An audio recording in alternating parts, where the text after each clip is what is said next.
former governor of New Jersey and former presidential candidate Chris Christie seems to be preparing for a presidential run in the Republican primary against Trump and others. But the big person he would have to defeat would be Trump. The official announcement hasn't yet been made, but I have some reporting for you and then a video of Chris Christie addressing this. As you know, Chris Christie ran in the primary against Trump unsuccessfully in 2016. After losing to him, Christie endorsed Trump, but now is an anti-Trump Republican, which is good, and thinks that he could beat him. That's extremely, extremely, extremely unlikely, to say the very least. But Chris Christie is much better than Trump comparatively. And what I think would be fun about him getting into the race is he would be better at clashing with Trump. He's better at those exchanges than any of the other candidates in the field currently. So maybe he could get kind of a larger platform during the campaign to criticize Trump, and then levy some accurate and effective criticisms just so that they're heard.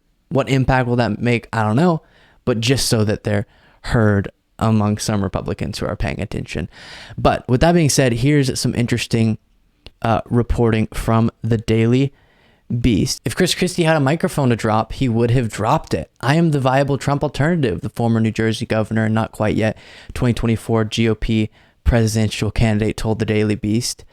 That was his answer when asked if he thought at all about a repeat of his iconic 2016 exit from the Granite State, where he neutered Marco Rubio's campaign in a viral debate takedown before finishing in 6th place, subsequently becoming the first 2016 candidate to endorse Donald Trump. Talks about how he's changed his position on that, low poll numbers, and then gets to, quote, "I think we'll lose if Trump's the nominee. That's why I intend to be the nominee."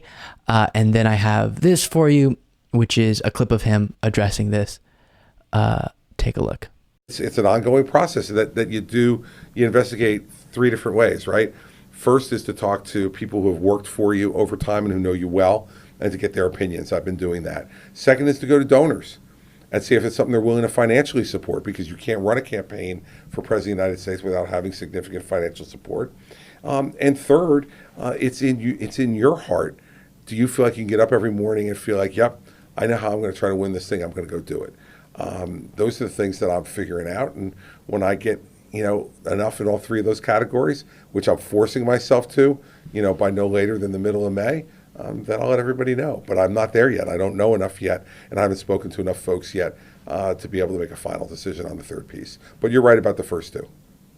If you do this, is New Hampshire, last time around, you placed all your chips right here in New Hampshire. If you do this again, is that a similar strategy, or are we going to see you in Iowa? Are we going to see you in South Carolina and maybe some of the states that vote a little later? I don't know. I haven't thought that all the way through yet, but I like New Hampshire. When you were here last month, you made it pretty crystal clear. You took Marco Rubio down on the debate stage in 2016, and you think, in your mind, you're the only one who maybe could take Donald Trump down in 24 in the debate stage. Are some of the other candidates who are already in or thinking about getting in just not physical enough or have the aggressiveness enough to take him down? Look, I know what I'm good at. I know how to articulate an argument. I know how to make it, and I know how to land it. And I feel like I have the ideas that people are generally attracted to.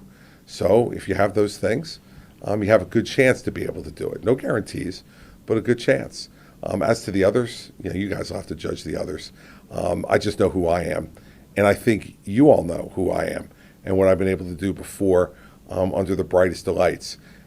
That's the last piece, Paul, I'd say, in answering this question, is lots of people can do things when the lights aren't the brightest. But when those lights get really bright and everybody's watching, can you perform or can't you? And that's a lot about what these races have to do with. So again, it's not that realistically he would be able to win the Republican nomination if he got into the race. The GOP is just way too Trumpy and MAGA these days to accept someone like Chris Christie. But it could be a chance for him to get more attention and hopefully levy some accurate criticisms, like I said, against Trump. If nothing else, as we watched with his takedown of Marco Rubio in 2016 that the article mentioned, he's an entertaining character to be in the national dialogue. And when you think about a possible 2024 GOP primary debate, that, by the way, it seems Trump may not even participate in, but let's say he does, most likely he could just run circles around DeSantis, Nikki Haley, Tim Scott, or whoever. But Chris Christie might have a better shot at, again, getting a few shots in effectively in those big public moments before he inevitably has to drop out of the race. I can tell you one thing, hang tight, because we are headed into a truly wild next year and a half.